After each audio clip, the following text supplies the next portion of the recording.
Well, my name is Richard Sobek. They predominantly call me Bear, which is what I've been called for 75 years. I'm currently the commander of American Legion Post 327 in Shawnee, Kansas. And my partner in crime here, Tom Go. Yeah, Tom Seberger. I am the adjutant for the American Legion post here in Shawnee 327. So together we run the post. I like it. And important note that Tom is also on the Homes Association. So him being my neighbor, I'm very well connected around the community. That's what it's all about is connections. Yeah, he was saying he could go over and knock on your door if he needed. Yeah. Well, my wife asked if Tom and I were just if Tom was just going to come over here, and I was like, "Well, I thought about that," but I was like I guess Nick and I have done that, but also like there is another gentleman joining us, and so like I was like it'd be kind of like it's almost less weird if we're all just at our computers. I don't know why, but anyway, so to jump in on the Legion here, so what is the? I mean, I know this is a kind of a loaded question. What is kind of the main benefits of the Legion? Why are soldiers a part of it? What are they getting out of it aside from helping each other? Go ahead and take us off with that. Well, a brief uh, uh, involvement or formation of the American Legion, which took place back in 1921. Uh, There are other veteran service organizations involving veterans. The one that we are heavily involved with right now is the American Legion. Uh, and the American Legion and the Veterans of Foreign Wars were basically split insofar as what your eligibility was to belong to either organization. Congress, a couple of years ago, passed a rule that said uh, no matter who you are or what service you were in, you're eligible to belong to the American Legion, which Provided opened it up, was active duty. right, right, which opened up the American Legion as far as membership goes. And some of the restrictions originally were if you were a veteran of a specific time frame. And it Oh, no okay. longer means from this year to this year, from this conflict to this conflict. We are now an open organization of veterans serving veterans. Interesting. Okay, I did not know about that stipulation. That's interesting because I Yeah, know and go Go ahead. ahead. Go no. No, I was just gonna say because I know the VFW, you have to have been to war, veterans of foreign wars, Right. and so yeah, that's an interesting detail here that I did not uncover in my initial research. yeah, and then the parent organization, the American Legion itself, has many things that it advocates for. It advocates for legislation that benefits veterans. Um, they have one of the programs that Bear and I both are heavily involved in is called Be the One. This is a program to help veterans reach out to veterans to prevent veteran suicide. They have get out the vote programs, they have youth programs, they have boys state, you know, and girls state, and several other different, types of programs that they do provide and support out there in the communities. Okay, excellent. I know that, or I understand, I should say, that kind of, well, along with the VFW, the American Legion was a big piece in getting the original GI Bill passed. Is that correct? That's correct. Yep. And they were That's all. heavily involved in getting the PACT Act Oh yeah, passed, which is yeah. recent one.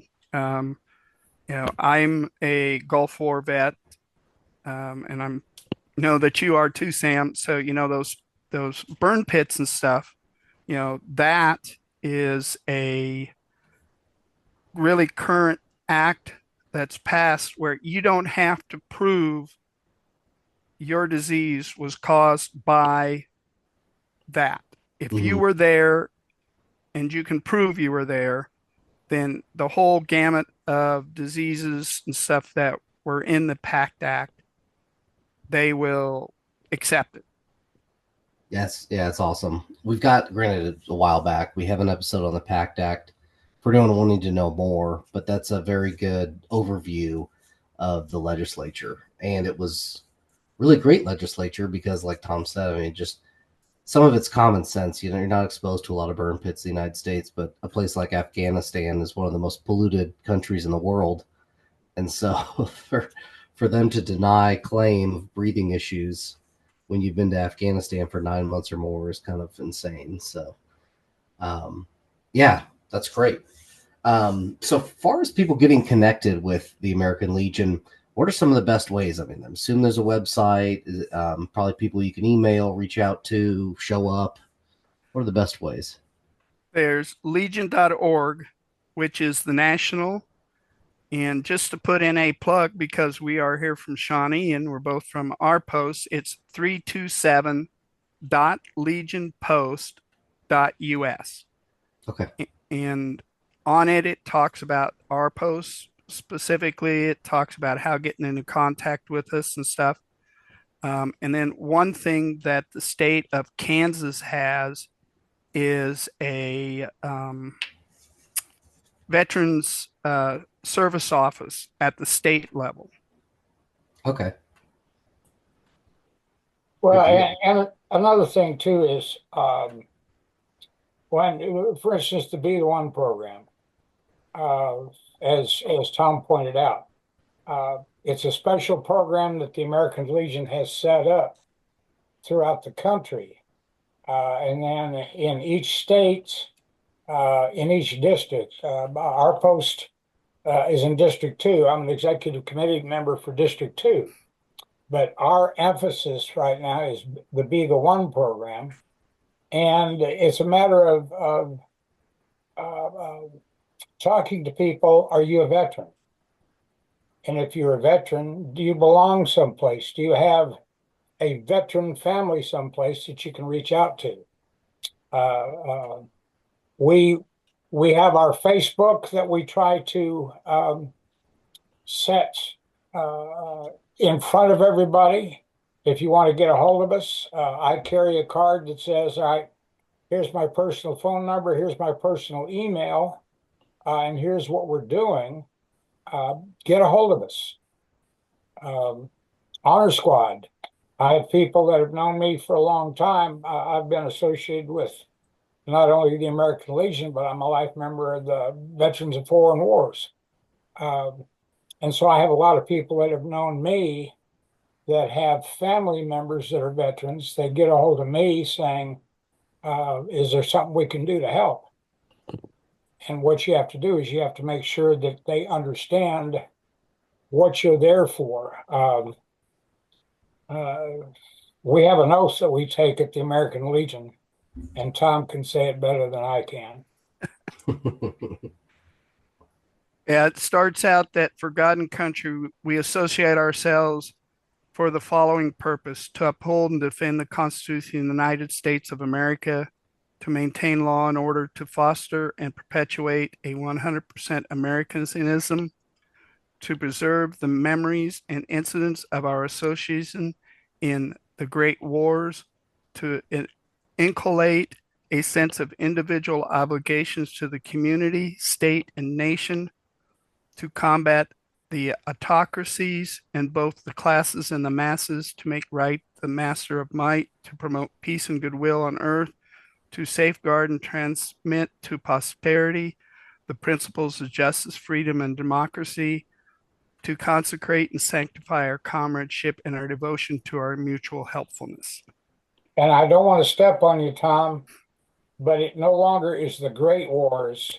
It's All wars. Yep. I remember that after I was like, when the Legion was originally formed, that's all we knew back in those days was the Great Wars, which was at that time World War One, and we had the Spanish-American War before that. Mhm. and the wars that we were involved in prior to that. So that's why they came up with the Great Wars. But now, because of the conflicts that we've been through since World War One, it's all wars.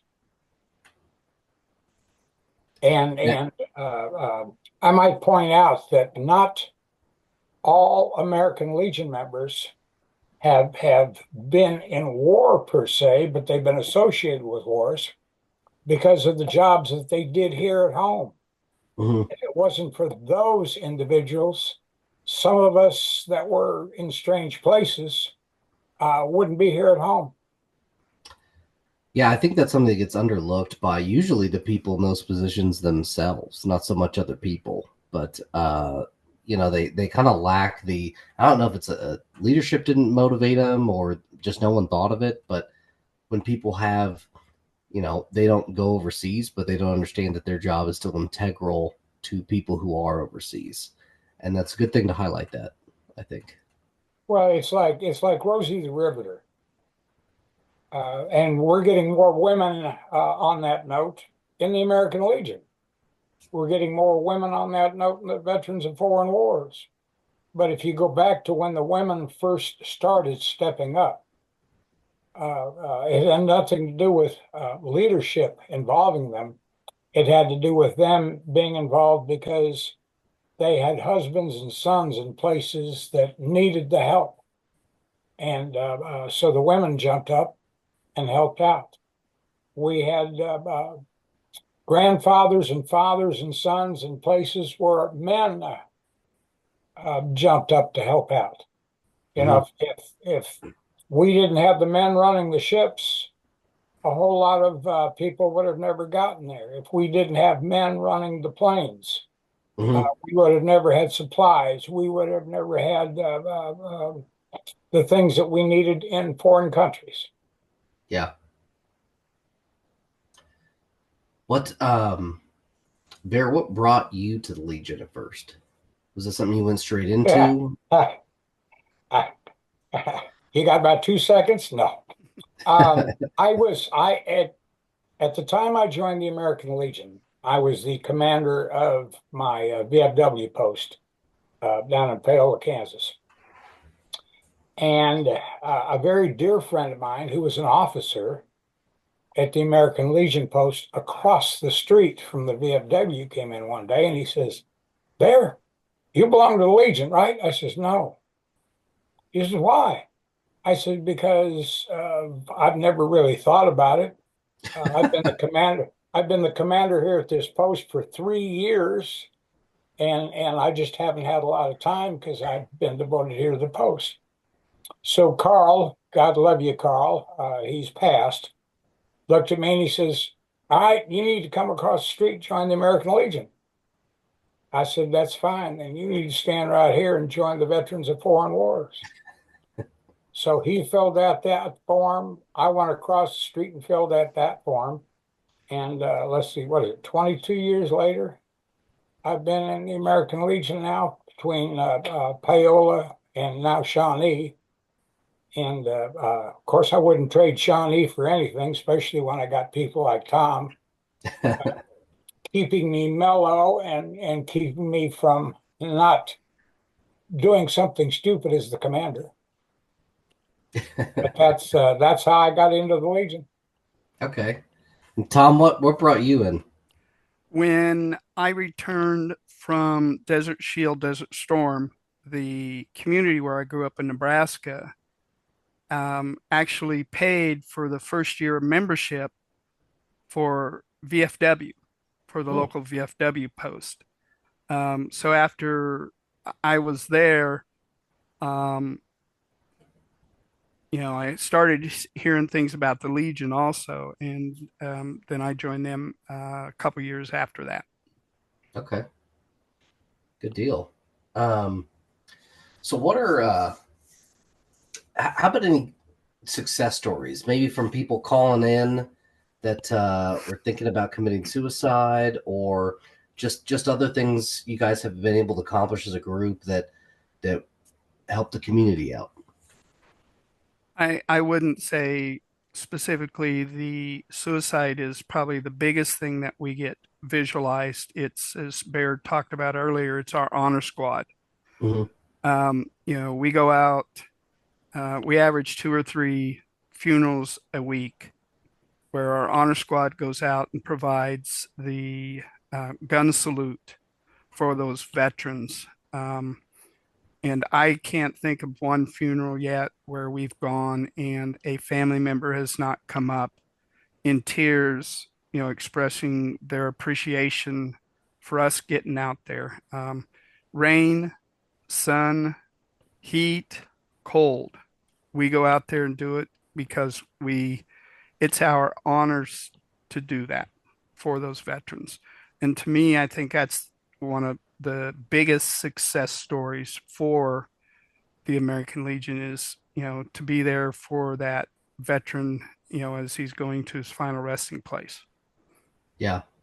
Well, Uh, and another thing too, Sam. Tom brought up the honor squad.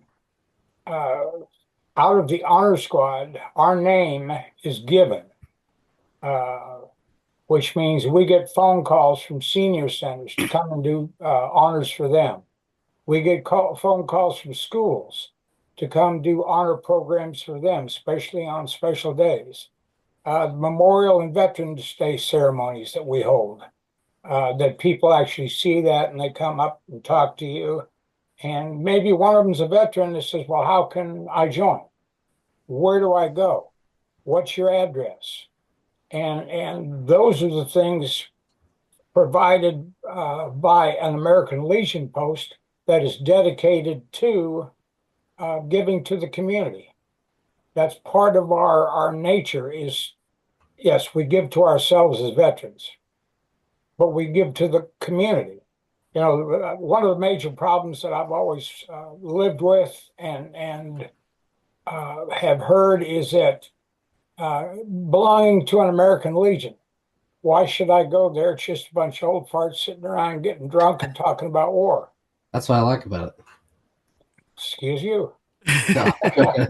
Well, on that note, though, Bear, um, we have a group that shows up at our post every day at 1 o'clock. There's 5 or 6 of them. They sit at the corner of the bar and they have a beer. If one of those 6 is not there, they make phone calls to find out where that person is. That is their way of having a purpose, a place to be, and it goes back to that be the one, checking up on your buddies, to make sure that, people are safe, people are involved in, that comradeship that goes back to those military.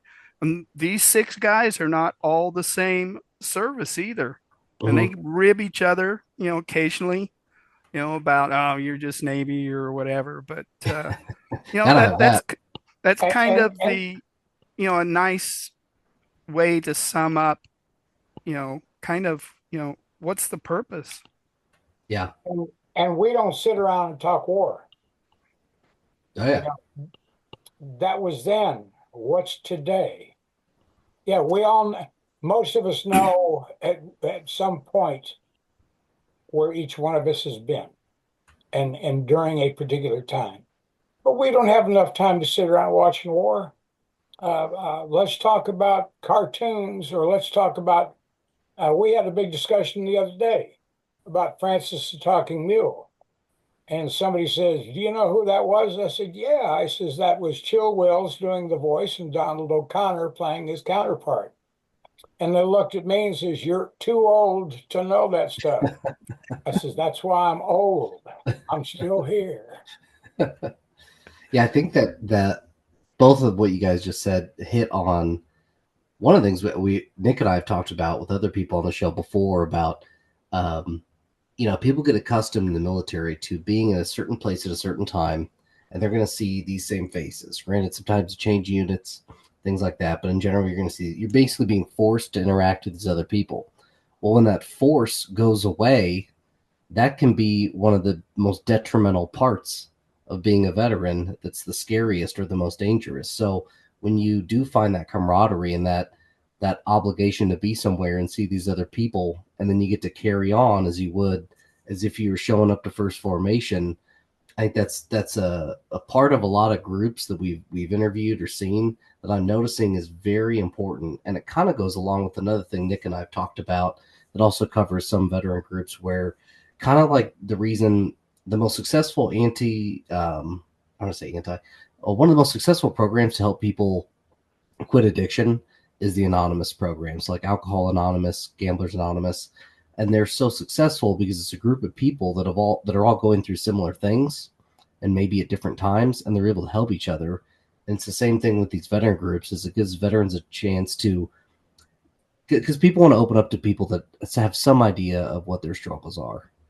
And so when you can meet with a group of people and have confidence and fellowship in that, I think that's hugely important to any group, veteran or otherwise. But so I think it's yet another great staple of something like the American Legion, where that's a pivotal part of it.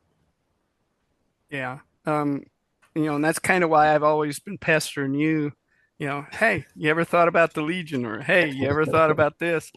And that's why I've been talking to you about meeting with your reserve unit, when they have their family time day or whatever, to come up and talk to the young veterans. Because in our post, 77% of our post is Vietnam, Korea, or World War II. The young folks, I know your lives are busy, I know it very well. Yeah, you've seen it. I've seen it. So we understand that, but it's to get that new blood in, it gives us new ideas. I'm 7 years younger than Bear. In my career in IT, I've come in, and I've really, tried to, really get us out there, set up a website. We've got our Facebook page up and going. I send out newsletters, and all of this stuff to try and get it. But, this is, that 77%, a lot of them now, they can't get out, and just show up and stuff like that. And, we're trying to get out there and do that recruiting of these young GIs, because, well, I say GI because that's my Army background, but the young veterans, because down the road you are going to be empty nesters, and this is a great place to spend some time, continue that camaraderie, that fellowship, of been through battle. Yeah, Well, absolutely. and the other thing too is I didn't mention earlier, Tom is my right hand, so to speak, at the post. His rank is adjutant, and he's in charge of all communications with our membership and so forth. But your question was, well, or Tom brought up, what about the young people? Part of the problem we have nowadays is the young people say, well, I've got family, I'm too involved. And we're saying, hey, come join us, show up once a month for a meeting to find out what's going on around you. And as time goes on, as the kids get a little bit older, you might find yourself, hey, maybe go to a couple of meetings a month. We only have two, but when we offer dances on Friday, we have other activities at the post, family activities. Bring the kids out for Christmas when we have the post Christmas dinner, and Santa Claus shows up. Bring, on Memorial Day, the Boy Scouts come out and help us, and they run their little butts off, putting up flags at 3 cemeteries, and then going back and picking up the flags at 3 ceremonies. And their parents are helping out. One of the leaders of the post over in Shawnee used to be one of the scouts when I was a scoutmaster there. Oh, okay. And he's now one of the scoutmasters there at the post. But his son comes out and busted his tail, got his Eagle Scout award doing a flag pole fix at one of the cemeteries, but his dad's heavily involved. Mhm. His dad comes to the meetings when he can. It's not required, but when you can, come participate. So we're not trying to put stress on anybody. No. Yeah. And on that note, we have usually in late spring we have a family day where we have Okay. activities and stuff. Try and get families and stuff there. When we can, we have car shows. So we do all of these other activities. You know, for the families. And then our big one, Toys for Tots. Oh yeah. Yeah, what was it, Bear, this year? About 3,000 toys we collected? No, 300. At our post, yeah. But overall, when I went out there, well, being a member of the Marine Corps League and active in Toys for Tots, when I went out there, we had over 300,000 toys that we brought in from all the sites that I'm involved in helping, and the rest of the Marines in the county are helping. And that's a big thing for kids. Uh, we got a program going right now. One of our auxiliary members has started a program where she's taking donations for one of the local schools. And Okay. it's little things like that that make the American Legion what it is, so that people understand, yes, we're a post. Yes, we're a bunch of old veterans. But yes, here's what we need to provide to the community and the people around us. Awesome. Now, how many activities are pretty consistent within from post to post? And then what are some things, if any, that maybe your post does that maybe not every post does? Things like that. All right. The post down here where I'm at, um, they don't have a club room. They predominantly have, because of where the kitchen is situated, they predominantly have dinners and bingo, and that's what keeps their post alive. We have another post. They have a hall just like ours, and they have a couple of dinners. Uh, they don't have dances like we do. We have dances on Friday nights. Uh, and I can't remember, Tom, help me out here, if 153 does bingo or not. 153 does Queen of Hearts. Queen They of don't Hearts, do that's right, bingo. Queen of Oh, Hearts. But see, we have bingo. Like I said, we have the dances. Uh, our hall gets used quite extensively for family gatherings. If I could tell you how many quinceañeras that we had last year alone, uh, it yeah, place is busy. Uh, but there are different activities. Uh, Not every post has the same activity, but every post has an activity that involves their post members. In our particular case, uh, uh, there's a rule that says you can bring in guests, so we allow guests into our posts. We maintain that, uh, and everybody seems to think, well, heck, you just allow anybody in there. No, we don't allow anybody in there because we are a veteran service organization. This is a veterans club. Somebody made a very bad comment one night, which sent me over the other side. But she said, "Well, why should we worry about language? This is just a bar."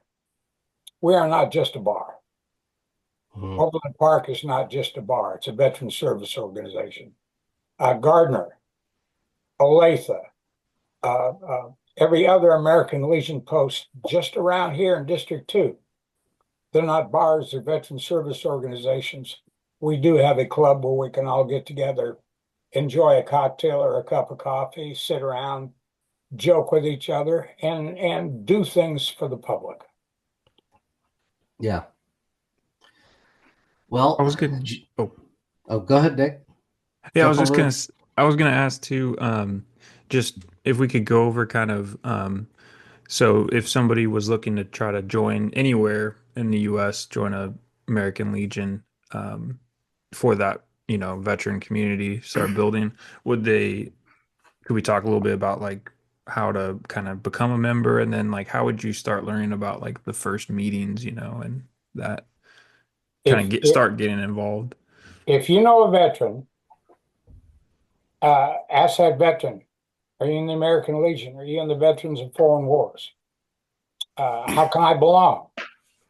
Well, if things are done right, you very politely say, all right, here's the address. When you're in that neighborhood, if it's close to you, stop by, bring a DD-214, we'll fill out the application, you become a member of the American Legion. And then And pay your dues. I did drop in the chat, Nick, a find a post. And it's got the link in there. You start out on the legion.org. There's a link there that says click, find a post. You type in your zip code and it'll give you post 10 miles, 20 miles, or whatever. Nice. Awesome. And then most communities, if you drive around a community, you will see a VFW. You will see an American Legion. Yeah. Does the DD-214 have to be a particular type, like a member -4, or can it be any DD-214? You need to have the discharge type on it. Okay. So All right. honorable, dishonorable, other, Right. Whatever on it. Yeah, that has to be on there. Okay. Makes sense. Yeah, Nick, that was actually what I was going to ask. So way to be honest. You're All slow, over Nick. it. You're slow. Yeah, I'll make sure I get those links in the resources too. Yeah, we'll have them in there for sure. So yeah, that's a great amount of information, and the good news is we can always have another interview and expand on it even further. But I want to be a part of kind of expanding how many members you guys have, maybe changing that percentage rate a little bit, getting more people from the GWAT. We thank you for listening, and we hope you got something helpful out of this. Right now, the best way to support us is to simply spread the word. If you know a fellow veteran who could use some resources to elevate their life, send them our way. Until next time, remember to check your 0s, 5s, 10s, and 25s.